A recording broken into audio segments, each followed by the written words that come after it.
मला गुन्हा मान्य नाही, राज ठाकरे म्हणतायत। न्यायालयाच्या प्रश्नावर राज ठाकरेंचं उत्तर आहे। राज ठाकरे ठाणे सत्र न्यायालयात दाखल आहेत। 2008 मधील आंदोलनाप्रकरणी सुनावणी संपली आहे। ठाणे सत्र न्यायालयात ही सुनावणी आता संपलेली आहे। अधिक माहिती घेऊया आपले प्रतिनिधी मनीष गांगुडे यांच्याकडून। मनीष, सुनावणी दरम्यान काय काय घडलंय?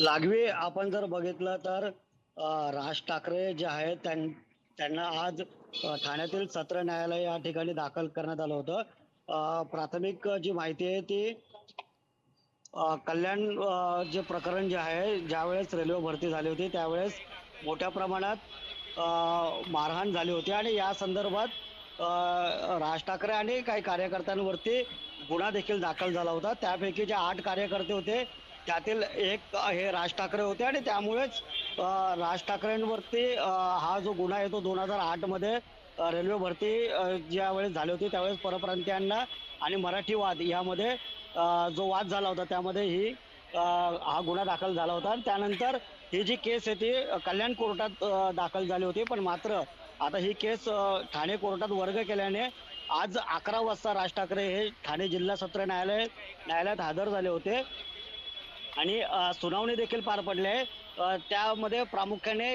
राज ठाकरेंवरती कशा पद्धतीने त्यावेळेस ती कारवाई झाली होती आणि या संदर्भातली जे युक्तिवाद आहेत ते दोन्ही पक्ष वकिलांकडून केले गेले आहेत। लागवी आज नेमका काय झालाय? राज ठाकरे त्या क्षणी काय म्हणालेत आणि त्यावर कोर्टानं काय निर्वाळा दिलाय?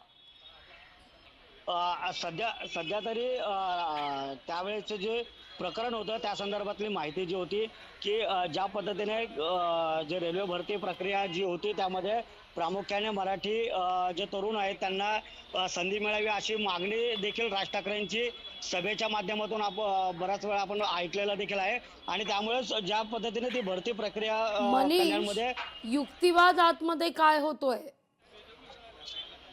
याच संदर्भातला जो युक्तिवाद आहे की ज्या पद्धतीने ती मारहाण झाली अगदी होती मनीष, मुद्दा लक्षात येतोय। धन्यवाद तुम्ही दिलेल्या एकूण सविस्तर माहिती करता।